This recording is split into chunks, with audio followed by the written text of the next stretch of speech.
हाणे रुख कयूं था कंदकोट शहर जो। कंदकोट मां अब्दुल ख़ालिक चाचड़ जी रिपोर्ट मूजिबि उत्तरसंड जे तारीख़ी शहर कंदकोट में भी सकाफ़ती तकरीबूं जारी आहिनि। शहर जे Ghazali education foundation campus school जे इंतज़ामिया तरफ़ां एक बेहतरीन सकाफ़ती तकरीब मुनक़िद कई वई। इन मौक़े ते स्कूल इंतज़ामिया तरफ़ां कोठायल सकाफ़ती प्रोग्राम में ॿारनि सिंध जी सकाफ़त ऐं तारीख़ ते रोशनी बयान कई।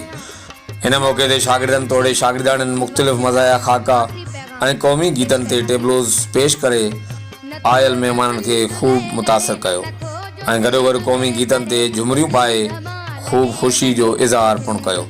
प्रोग्राम जी अॻुवाणी कंदड़ Ghazali education foundation campus गोलीमार school इंतज़ामिया कुछ वक़्त अॻु ॿारनि खां चिटाभेटी जो इम्तिहान वरितो हो। तंहिंमें बहितरीन कारकर्दगी ते इनाम पिणु ॾिना विया। इन मौक़े ते आयल ॿारनि सिंध जी सकाफ़त अजरक ऐं टोपी पाए प्रोग्राम खे चार चंड लॻाए छॾिया।